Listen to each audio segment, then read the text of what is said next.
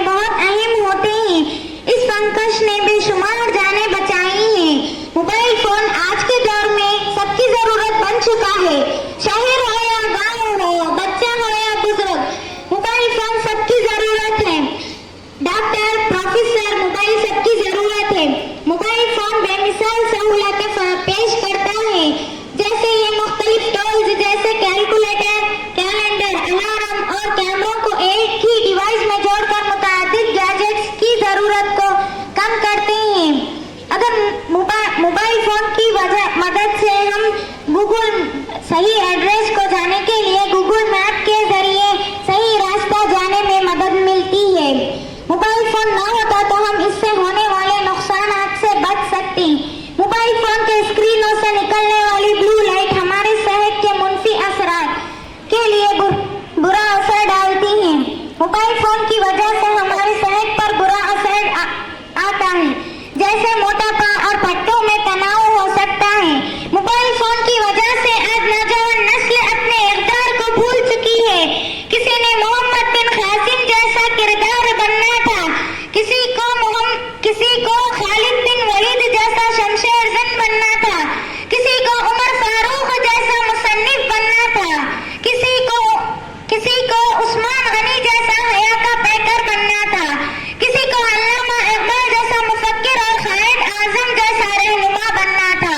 अगर mobile phone ना होता तो उन्हीं में से कोई टीपू सुल्तान और कोई कुतुबुद्दीन ऐबक बनना था, ना बन सका। मोबाइल फोन की वजह से आज खानदान के अफराद में मोहब्बत, हमदर्दी, रवादारी और मेलजोल में कमी वाक़ई हो गई है। अलहर्ज़ मोबाइल फोन के फायदे और नुकसानात भी हैं, लेकिन हमें चाहिए कि हम मोबाइल फोन को सिर्फ फायदे के लिए इस्तेमाल करें। हम रोजमर्रा जिंदगी में एक चाकू और एक ब्लेड की मिसाल लें।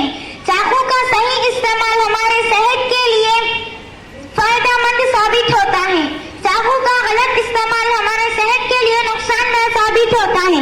इसी तरह हम फोन में गैर जरूरी वीडियो गेम्स खेलकर अपना वक्त और करियर दोनों भी बर्बाद ना करें, और फोन में गैर जरूरी फहश और या तस्वीर ना देखें।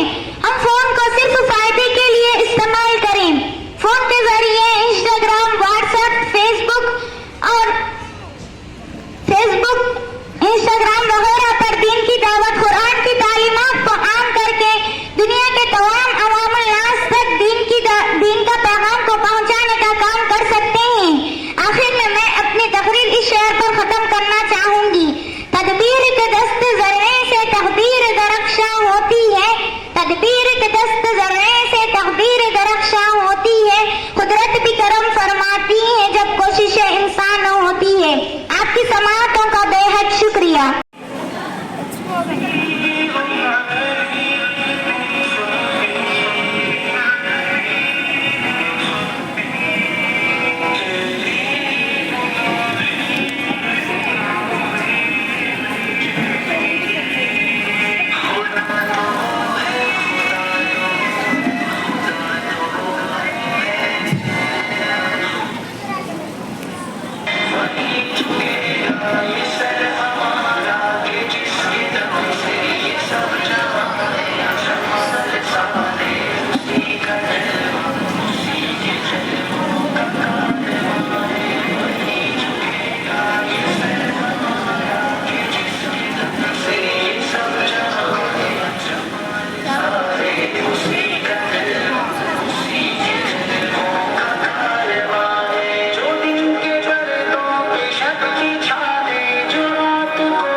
तुम्हारी आँख के आंसू यूं ही ढलने नहीं देगा, तुम्हारी आस की आँख कभी गिरने नहीं देगा। हवा कितनी मुखालिफ हो तुम्हें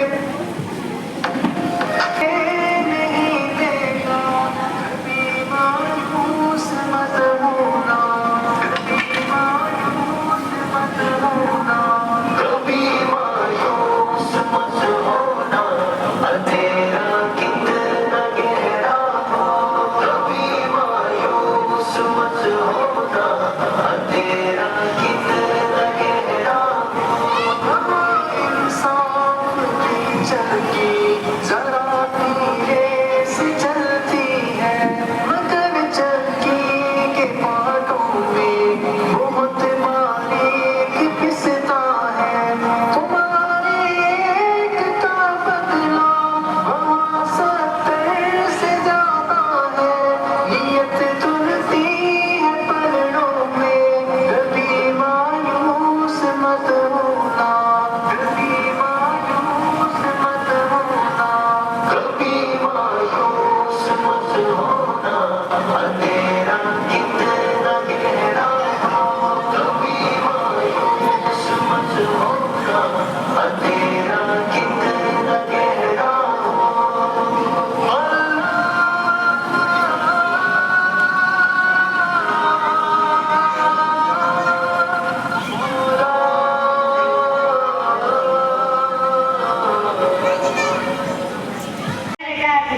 नबी नबी या नबी नबी, नबी नबी या नबी नबी, या नबी नबी, नबी का दर्द पर जो जिक्र है बेमिसाल आया, कमाल आया, जो जिक्र करेगा नियत बनकर ख्याल आया, कमाल आया, नबी का दर्द पर जो जिक्र है बेमिसाल आया, कमाल आया, तेरी दुआओं की बदौलत आज़ाद रब से बचे हुए हैं, तेरी दुआओं की बदौलत आज़ाद रब से बचे हुए हैं, जो अपने उम्मत के तेरे रब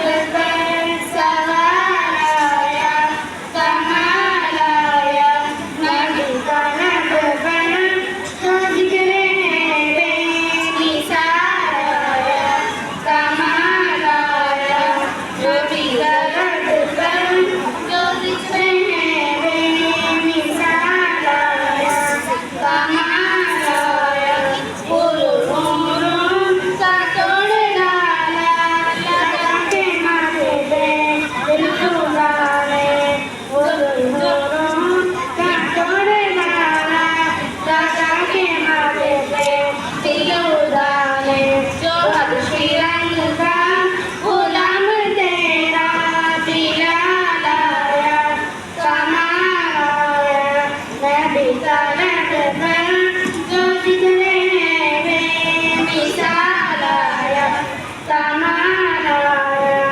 पढ़ते हैं जो बेकार है, दूसरे मायने में तो यही हुआ ना, वही लोग नमाज पढ़ते हैं जिसे कोई काम नहीं। अरे बाजी, एक दो वक्त की नमाज छूट भी गई तो क्या होगा?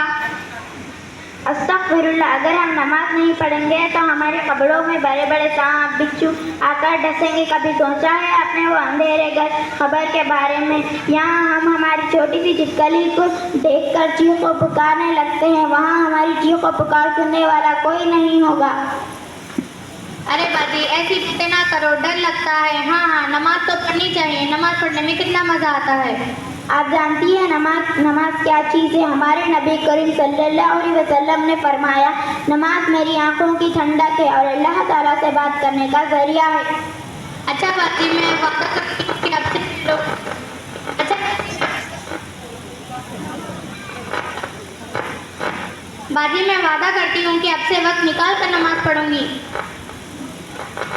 आप वक्त वक्त निकालने की बात कर रही है। जिस खुदा ने हमें पैदा किया उसके लिए आप 10-20 मिनट नहीं निकाल सकती।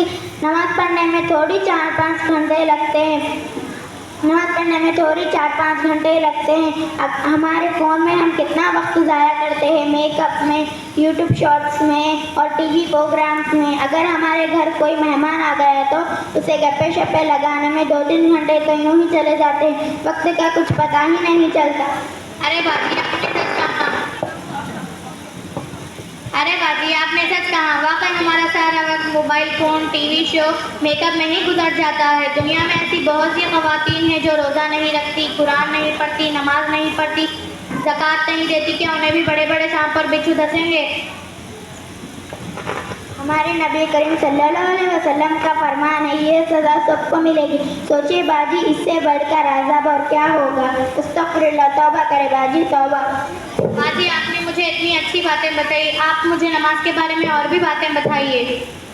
अरे बाजी, मैं नमाज के बारे में और क्या बातें बताऊँ। हमारे नबी करीम सल्लल्लाहु अलैहि वसल्लम का फरमान है, नमाज शैतान का मुंह काला करती है और नमाज दिन का सुकून है।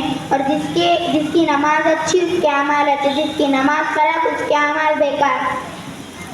अरे बाजी आपने मुझे ये बातें बताकर मेरे दिल की कैफियत ही बदल दी। अब से मैं अल्लाह को नाराज़ करने वाले काम छोड़ दूंगी और अल्लाह को खुश करने वाले काम करूंगी और 5 वक्त की नमाज पढ़ूंगी। अल्लाह ताला हम सबको नमाज पढ़ने की तौफीक अता फरमाए।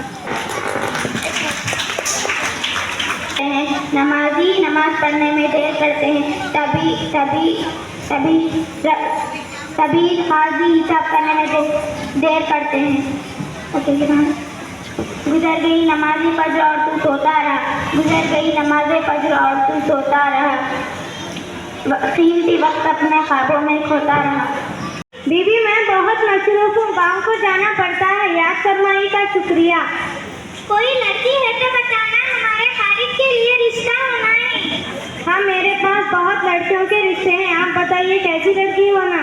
लड़की ऐसी होना जैसे आफ्ताब महताती शर्मा जाए, फुल हाइट, रंग गोरा गोरा, बिल्ली के हैं, बाल लंबे लंबे, आँख बड़े बड़े, लड़की डॉक्टर वाला इंजीनियर। ये देखिए फोटो, जो भी पसंद आए रिश्ता लगाऊंगी। ये अच्छी लग रही है। ठीक है बीबी, कल आप लोग लड़की देख लीजिए। मगर बीबी, आप लेन देन के बारे में कुछ नहीं बताया। 50 लाख जोड़े की रकम होना, रहने के लिए आलीशान मकान में तमाम इलेक्ट्रिक सामान, हाँ याद आया, फ्रिज, ठंडी हवा के लिए एसी होना और बेटा बहू घूमने के लिए एक कार और सोना 50 तोले होना। ठीक है, कल आप लोग लड़की देख लीजिए।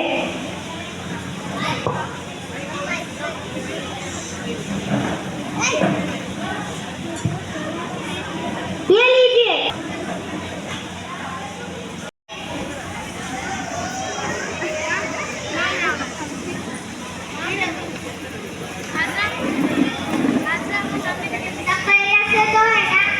अल्हम्दुलिल्लाह सब खैरियत से हैं। अस्सलामु अलैकुम। वालेकुम अस्सलाम। आपका नाम क्या है बेटी? मेरा नाम फातिमा है। आप कहाँ तक पढ़े?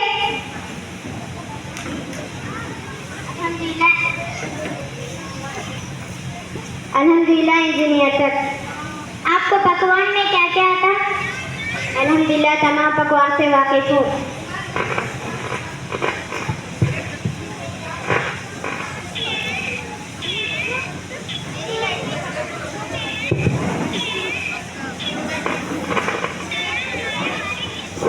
मेरी लड़की पसंद है क्या? मेरे तमाम मुतालिबात पूरे हो तो समझे लड़की पसंद है। मेरे बहुत अरमान हैं। आखिर वो क्या अरमान है? हमारी फैमिली बहुत बड़ी है, रस्म में तकरीबन 400 दावती रहेंगे। मेरे बेटे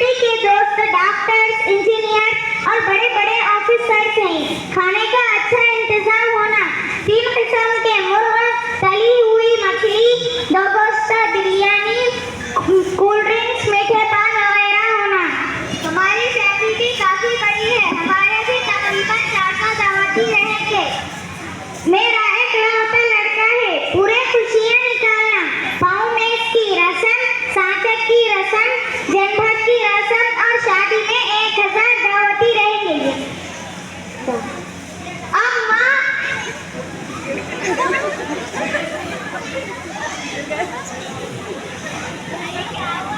फिर औलाद की खातिर इतनी कुर्बानियाँ और फिर जान भी चले जाएगी। पहले जमाने में लड़की पैदा होते ही जिंदा दफन कर दिया जाता था, जिसको मायूस समझा जाता था, और आज के इस दौर में लड़की की पैदाइश को बुरा समझा जाता है। लड़की की परवरिश करना, डॉक्टर, इंजीनियर और लेक्चरर बनना और फिर शादी ब्याह के लिए हजारों डिमांड पूरे करना, रिश्वत लेने वाले, सूद खाने वाले, नाजायज हक दुगने वाले लोग बढ़ चढ़कर मुतालबात पूरे कर रहे हैं। गरीबों के लिए दहेज नासूस बन चुका है। हालांकि सहाबियात की शादी विवाह है, लेकिन लेन देन का पता नहीं मिलता। अलबत्ता महर अदा किया जाता था। शादी और रस्म में कई किस्म के पकवान पर यह सब फजूल खर्ची है। अल्लाह ताला के पास हमें लम्हा लम्हा और पाई पाई का हिसाब देना है। अगर हम सब आहद करेंगे कि अपने लड़कों की शादी बगैर दहेज, बगैर चोरी और बगैर रस्म की करेंगे, तो दुनिया वालों के लिए एक मिसाल कायम करेंगे।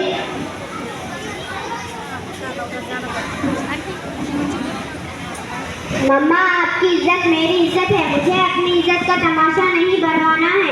दूसरों की बेटियों को खिलौना समझने वाले अपनी बेटियों को क्यों भूल जाते हैं?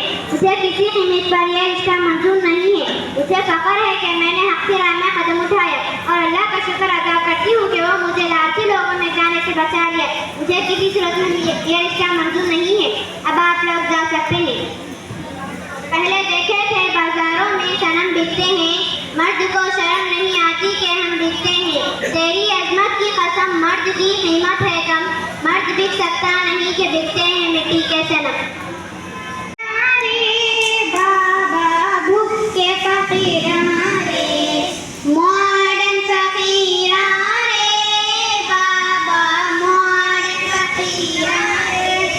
नजराना लेको शादी करेगा, अपनी इज्जत बर्बाद करेगा। पैसा भी लिए, सुनना भी लिए, गरीब का मामला कौन सुनना रे। तू भूखे फकीर हमारे, बाबा भूखे फकीर हमारे, मॉडर्न फकीर हमारे, बाबा मॉडर्न फकीर हमारे। जब भी बेटी जवान होती, बाप के दिल पर चट्टान होती। लेना छोड़ो, देना सीखो, नहीं तो जीना जंगल हुआ रे। तू भूखे फकीर रे, बाबा भूखे फकीर रे, मॉडर्न फकीर रे, बाबा मॉडर्न फकीर रे। मारिया, क्या आपने अपना प्रोजेक्ट मुकम्मल किया है? वालेकुम अस्सलाम आयशा, मैंने प्रोजेक्ट बहुत मुश्किल से किया है। आपको तो पता होगा ना कि मेरी टीम पार्टनर कौन थी। अल्लाह अकबर, बहुत सुस्ती से काम करती है। वो सारा प्रोजेक्ट मैंने ही कर लिया और दिल बड़ा करके उसे भी समझा दिया। ओहो आलिया, क्या आप मरे हुए भाई का गोश्त खाना पसंद करती हो? छी, ये क्या कह रही है आप? ऐसा कौन होगा जो अपने मरे हुए भाई का गोश्त खाना पसंद करेगा? वो शख्स जो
होते दीवानी। अरे मम्मा इसे यहाँ से भगाओ, कितने जोर जोर से गाने गा रही है, मेरी पढ़ाई में डिस्टर्ब हो रहा है। बेटा गाने बंद कर दो, उसकी पढ़ाई डिस्टर्ब हो रही है। अंकल अस्सलामु अलैकुम। वालेकुम अस्सलाम अब्बा जान, अब तो गाने बंद कर दो, तुम्हारे दादाजी आए हैं, जाओ दादाजी को पानी पिलाओ। अरे मम्मा थोड़ा दूध पी लेंगे, तुम तो अपने चक्करों में लगी रहती हो, मैं जाके दादाजी को पानी देती हूँ।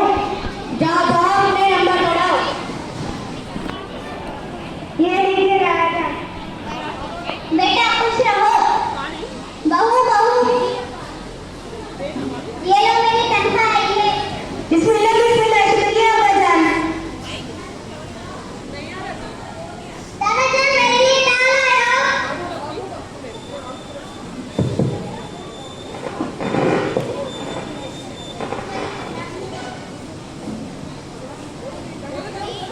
मैं तुम्हें कैसे भूल सकता हूँ, ये लो मैं तुम्हारे लिए चॉकलेट लाया हूँ।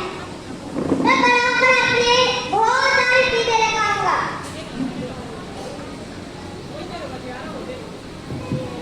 दादाजान हम भी तो हमारे लिए क्या लाए हो? मैंने तुम्हारी अम्मी को पैसे दिए हैं, जाकर अपनी अम्मी से पूछो। मम्मा मम्मा दादाजान ने आपको पैसे दिए हैं ना, मैं गर्मियों के अच्छे अच्छे सूट दिए हैं। अरे अब्बा आपने क्या मुझे पूरा खजाना दिया है, जो इधर भी मेरे पीछे लगा दिया? आपके खर्चे नहीं होते क्या? आप दूसरी मर्जी तलाश करें। अरे पुताई बुढ़ापे में दूसरी लाऊंगी तो मैं क्या करूं, घर का खर्च पूरा नहीं होता। जाओ अपने बेटों को नौकरी करने को कहो। आपको तो बस मेरे बेटे ही खड़कते रहते हैं। खुदा का खौफ करो, ये कैसी बात कर रही हो? अगर आपको यहाँ रहना है तो हमारी मर्जी के मुताबिक रहना पड़ेगा। अरे खुदा ये कैसा वक्त दिखा रहा है? उमेर उमेर दादाजान कहाँ हुआ? अम्मी अम्मी देखो दादाजान को कहाँ हुआ? अब्बा जान को क्या हुआ? आलिया जुबिया एजाज दानियल को नीचे बुलाओ। एजाज दानियल जल्दी नीचे आओ, देखो दादाजान को क्या हुआ? दादाजान आपको क्या हुआ? दादाजान आपको क्या हुआ? दानियल डॉक्टर को कॉल करो, एजाज अपने अब्बा को कॉल करके बुलाओ। हेलो डॉक्टर साहब, सामने वाली बिल्डिंग पर आ जाइए, दादाजान की तबीयत खराब है। तो अब्बाजान दादाजान की तबीयत खराब है, जल्दी से घर पर आइए।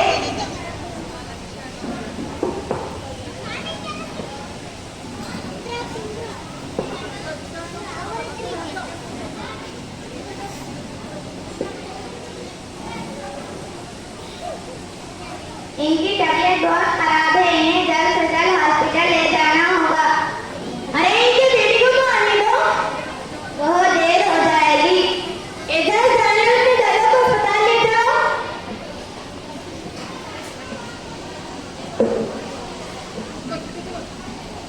तुम लोग भी कुछ पढ़ लो, अगर दादाजी चले गए तो तनख्वाह भी नहीं होगी। अगर मारी माँ तो तुम भी पढ़ लो, दादाजी चले गए तो लोग भी तो आएंगे, मुझे तैयार होना है। हाँ हाँ करती हूँ। अलीमा डॉक्टर साहब ने कहा है कि अब्बा की तबीयत खराब है, वो अब घर पर ही रहेंगे। मैं आपके अब्बा की खिदमत तो या घर के काम देखूं? आप फिक्र न करें, मैंने नौकर का इंतजाम कर लिया है, वो अभी आता हो। ठीक है। अस्सलामु अलैकुम। वालेकुम अस्सलाम। ये नौकर आ चुके हैं, आपसे ही घर के सारे काम करेंगे। हाँ हाँ ठीक है, मैं से कितने काम करवाती हूँ? मेरी तनख्वाह क्या है? आपकी तनख्वाह 2000 रुपए है, आज से आप काम पर लग जाइए। ठीक है। बेटा मुझे पानी दो। ये लीजिए अब्बा।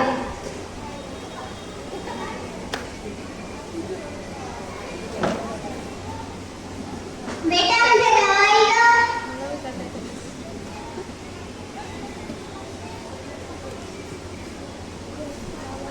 ये लीजिए। बेटा मुझे बंद कमरे में दम घुट रहा है,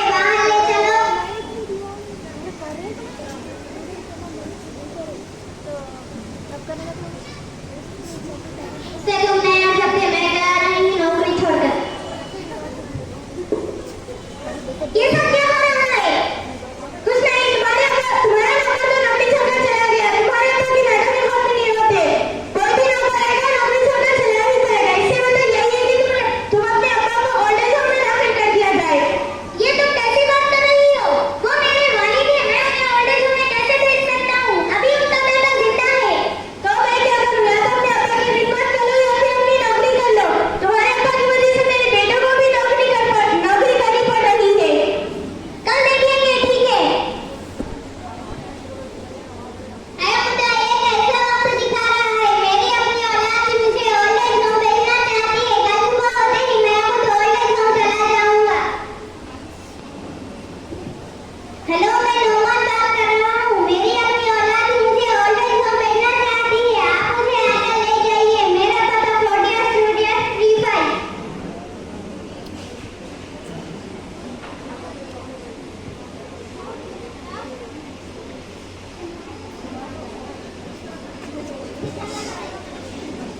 बेटा, मैं ओल्ड एज होम जा रहा हूँ। मुझे ओल्ड एज होम में जगह मिल रही है, मगर याद रखना तुम्हें वहाँ भी ना मिले। हाँ हाँ, जाइए अम्मा जान।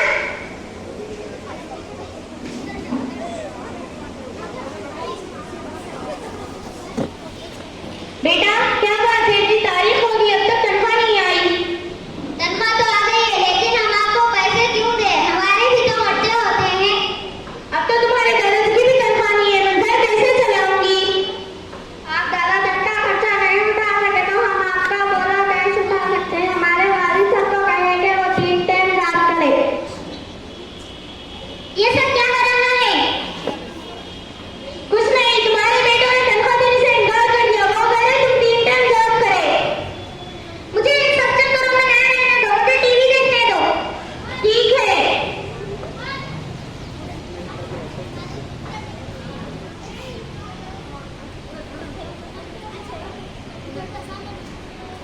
अपनी जन्नत को खुदा के लिए दोज़ख न बना। अपनी जन्नत को खुदा के लिए दोज़ख न बना। अपनी जन्नत को खुदा के लिए दोज़ख न बना। अपने माँ बाप का तू दिल न दुखा, दिल न दुखा। अपने माँ बाप का तू दिल न दुखा, दिल न दुखा। मेरे मालिक मेरे आका मेरे मौला ने कहा। मेरे मालिक मेरे आका मेरे मौला ने कहा।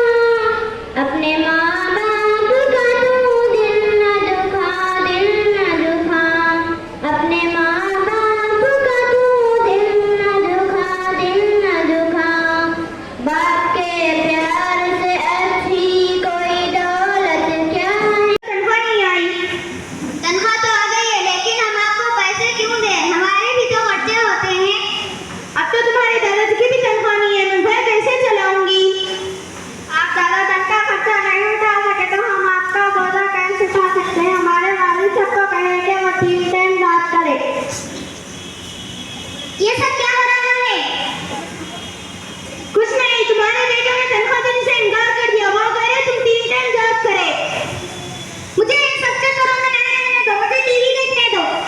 ठीक है। बीच में स्टार्ट हो रहा है।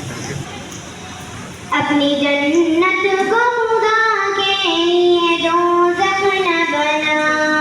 अपनी जन्नत को खुदा के लिए दोज़ख न बना। अपनी जन्नत को खुदा के लिए दोज़ख न बना। अपने माँ बाप का तू दिल न दुखा, दिल न दुखा। अपने माँ बाप का तू दिल न दुखा, दिल न दुखा। मेरे मालिक मेरे आका मेरे मौला ने कहा। मेरे मालिक मेरे आका मेरे मौला ने कहा। अपने माँ बाप का तू दिल न दुखा, दिल न दुखा। अपने माँ